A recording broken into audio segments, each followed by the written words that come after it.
Hello, good afternoon to all of you. आप सभी सदस्यों का हमारे इस केमिस्ट्री के यूट्यूब चैनल पर आप स्वागत है। ठीक है, वीडियो अगर समझ में आता है तो उसे लाइक और सब्सक्राइब कीजिएगा। ठीक, अब ये पहला क्वेश्चन देखना है यहाँ पे कि FeCO का होल 5 है में Fe और कार्बन के बीच में बंध कौन सा होगा।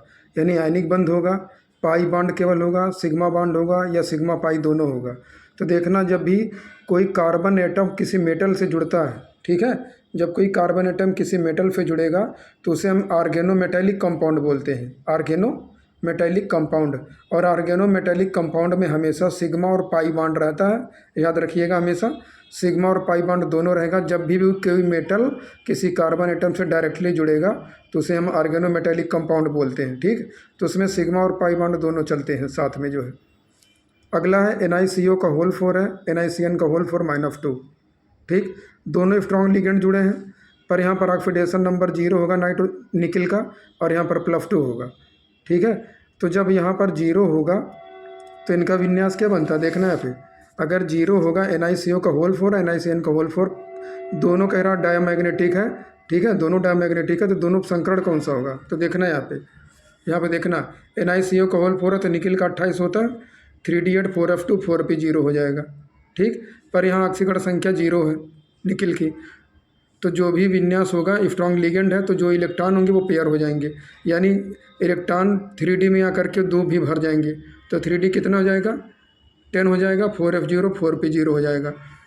और यहाँ पर ऑक्सीडेशन नंबर 0 होगा, क्योंकि यहाँ पर लिगेंड क्या जुड़ा है, स्ट्रॉन्ग लिगेंड जुड़ा है, और जो गैस अवस्था में है तो किसी भी गैस की ऑक्सीकरण संख्या 0 होती है, तो निकिल की ऑक्सीकरण संख्या कितनी हो जाएगी, 0।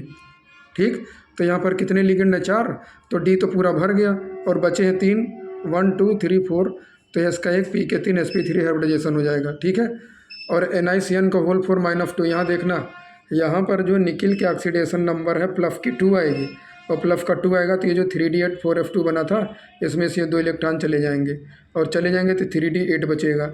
और ये स्ट्रॉन्ग लिगेंड है, तो जब स्ट्रॉन्ग लिगेंड होगा तो ये भी पेयरिंग कराएगा, यानी ये 8 इलेक्ट्रॉन जोड़े में ही रहेंगे, और जोड़े में रहेंगे तो क्या हो जाएगा, एक डिब्बा इनका खाली हो जाएगा। और लिगेंड 4 ही जोड़ने हैं, तो 1 2 3 4 DsP2 संकड़ हो जाएगा, स्क्वायर प्लेनर, और दोनों प्रतिचुंबकीय होंगे। ठीक है, अगला क्वेश्चन देखते हैं। यहाँ पे इनका नाम देखना, बताना यहाँ पे NiNS3 का होल 4 NiCl4। ठीक है, यहाँ पर धनायन और ऋणायन संकुल एक साथ में है, तो इनका PSC नाम क्या होगा, पहले धनायन का नाम चलेगा फिर ऋणायन का नाम चलेगा, तो टेट्रा एमाइन हो जाएगा निकिल सेकेंड। माइनस वाला जो भी ऑक्सीडेशन नंबर होगा बराबर बराबर बढ़ जाएगा। ठीक, तो यहाँ भी माइनस के 4 हैं, तो 2 इनके साथ प्लस में आ जाएगा, 2 इनके साथ चला जाएगा, तो टेट्रा एमाइन निकिल सेकेंड और tetra chloro nickelate second, tetra amine nickel second और टेट्रा क्लोरो निकलेट सेकेंड, ये हो जाएगा। यहाँ देखना, किसमें कह रहा डेल्टा नॉट का मान उच्चतम होगा, जो स्ट्रॉन्ग लिगेंड जुड़ेगा, स्ट्रॉन्ग लिगेंड जो भी जितने होते हैं उनकी स्ट्रेंथ अधिक होती है, मजबूती अधिक होती है। ठीक है, और उसके लिए डेल्टा नॉट का मान सबसे अधिक होगा। तो यहाँ पर देखना, साइनाइड एक स्ट्रॉन्ग लिगेंड है, बाकी सब क्या हो जाए, ठीक, थोड़े थोड़े दुर्बल लिगेंड जुड़े, बाकी ये स्ट्रॉन्ग लिगेंड है। तो जब भी स्ट्रॉन्ग लिगेंड होगा तो उसके लिए डेल्टा नॉट का मान इज ग्रेटर देन, ठीक, होगा। और ये पूछ रहा है EN का होल 2 C2O4NO2 में E की समन्वय संख्या और ऑक्सीडेशन नंबर पूछ रहा है। ठीक, तो यहाँ देखो ना, ये बाइडेंटेट लिगेंड है, एथिलीन डायमीन, और कितनी बार जुड़ा, 2 बार जुड़ा है। ठीक है, 2 बार जुड़ा है तो 4 हो गए, और ऑक्जिलेट भी बाइडेंटेट है तो 6 हो गए, 2 इनसे मिलेगा, 4 इनसे मिलेगा, 6, यानी इनका कोऑर्डिनेशन नंबर 6 हो जाएगा। तो देखो 2 जगह कोऑर्डिनेशन नंबर दे रहा है, यहाँ भी 6 दे रहा है, यहाँ 6 दे रहा है। अब इनका निकालना है तुम्हें ऑक्सीडेशन नंबर E का, तो इनका 0 हो जाएगा, EN का कितना हो जाएगा ऑक्सीडेशन नंबर 0, और इनका -2 और इनका -1, तो माइनस के 3 होगा, तो इनका कितना होगा, प्लस का 3। अगर इनका माइनस का 3 होगा तो इनका प्लस का 3 होगा। TiF6 है -2, Cu2Cl2 NiCl4 -2। इसमें पूछ रहा आयन रंगहीन कौन होगा,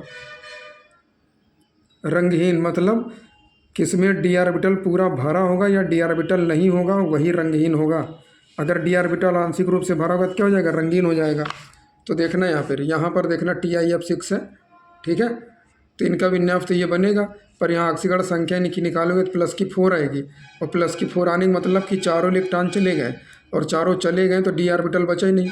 तो बचा नहीं तो क्या हो जाएगा, रंगहीन हो जाएगा। ठीक, जब डी ऑर्बिटल में कोई इलेक्ट्रॉन बचा ही नहीं तो रंगहीन हो जाएंगे। कॉपर का देखना यहाँ पर 3d10 4s1 होता है, और Cu2Cl2 है तो क्यूप्रस होगा। क्यूप्रस में एक ही इलेक्ट्रॉन जाएगा तो 3d में 10 बचेंगे। तो या तो डी ऑर्बिटल ना हो या पूरा भरा हो, तो दोनों रंगहीन होते हैं, रंगहीन कलरलेस होगा। ठीक है, तो यहाँ पर डी पूरा खाली है, यहाँ पर डी पूरा भरा है, यानी ये दोनों जो है रंगहीन होंगे, और जिसमें आंशिक रूप से भरा होगा वो रंगीन होगा। ठीक, अगला देखना कौन सा प्रकाशिक समवायता प्रदर्शित नहीं करेगा। तो देखना एथिलीन डाइमीन लगा है, बाइडेंटेड लिगेंड, बाइडेंटेड लिगेंड, ये बाइडेंटेड लिगेंड। ठीक, और ये जो है ये ज्यामिति शो करेगा, प्रकाशिक शो नहीं करेगा, क्योंकि वहाँ पर कोई एथिलीन डाइमीन टाइप का बाइडेंटेड लिगेंड नहीं जुड़ा है। ठीक है, ये पूछ रहा कितने समावयवी होंगे, Pt NH3 Br Cl Py। तो अब देखना जब भी ये कंडीशन मिलेगी, Pt NH3 Br Cl Py metal है और ABCD है, यानी चारों लिगेंड अलग अलग जुड़े हैं। तो जब चारों लिगेंड अलग अलग जुड़ेंगे तो ये 3 प्रकार की समवायताएँ प्रदर्शित करेंगे। कितने करेंगे, 3 टाइप्स ऑफ आइसोमेरिज्म, यानी 3 प्रकार की समवायता प्रदर्शित करेंगे। 3 कौन सा दृश्य प्रकाश अवशोषित नहीं करेगा। जो स्ट्रांग लिगेंड होते हैं वो दृश्य प्रकाश अवशोषित नहीं करते हैं। ठीक, बाकी सब वीक लिगेंड है, ये स्ट्रांग लिगेंड है। Na+2 आयन की क्रमशः इससे क्रिया कराने पर जो आकृतियाँ बनेंगी उनका क्या क्या नाम होगा। ठीक है, तो देखना यहाँ पर Na+2 Cl- Cn- और H2O से क्रिया करेगा। तो एक कंडीशन तो ये बनेगी NaCl का होल 4 -2, ये बन जाएगा। Cn का NaCN का होल 4 -2 बन जाएगा, और ये हेक्सागन बनाएगा कौन, H2O। ठीक, H2O बनाएगा हेक्सागन। तो देखना यहाँ पे क्या बनेगा कंडीशन, ये बन जाएगा, ये चारों हैं सब यहाँ पे। तो यहाँ पे देखना निकिल का 3d8 होता, 28 होता, 2 चले गए, 3d8 बचा, और 3d8 4f0 4p0। तो ये तो सब ये वीक लिगेंड जुड़ा, तो अंदर कुछ जोड़े बनाएगा नहीं, जैसे था वैसे ही पड़ा रहेगा। तो sp3 हाइब्रिडाइजेशन होगा, चतुष्फलकी बन जाएगा। ये स्ट्रॉन्ग लिगेंड है, पेयरिंग करा देगा, और 28 होता, 2 चले जाएंगे उनके। ठीक है, तो 3d8 बचेगा। 3d8 में सब अगर पेयर बन गए तो फिर उसमें कितने डिब्बे खाली बच जाएंगे, 1 डिब्बा खाली बच जाएगा, क्योंकि 8 रहेगा, 4 पेयर बन जाएंगे, तो फिर 1 डिब्बा डी में खाली हो जाएगा, क्योंकि 5 डिब्बे होंगे, 4 पेयर बन जाएंगे, तो DsP2 संकरण हो जाएगी, स्क्वायर प्लेनर बन जाएगा। और NiH2O का होल 6+2 है, तो निकिल के 2 चले गए, 3d कितना बचा, 8 बचा। ये तो विन्यास बना होगा, इसमें से 2 चले गए तो 3d 8 बचा, और 3d 8 में ये वीक लिगेंड जुड़ा, पेयरिंग करेगा नहीं, तो आगे वाली ऑर्बिटल भाग ले लेंगे। तो यहाँ पर लिगेंड 6 जुड़े हैं, इसलिए 6 डिब्बों की आवश्यकता होगी। ठीक, ठीक है, तो 4 इसमें 4f0 जब हो जाएगा इसमें आ जाएगा, इनके जब 2 गायब हो जाएंगे तो ये 0 हो जाएगा। तो S का 1 मिलेगा, P के 3 मिलेंगे, और D के 2 मिलेगा, तो sp3d2 संकरण बन जाएगा, और इसका शेप हो जाएगा ऑक्टाहेड्रल, चतुष्फलकी। ठीक है, वीडियो अगर अच्छे से समझ में आता है तो उसे लाइक और सब्सक्राइब कीजिएगा। धन्यवाद।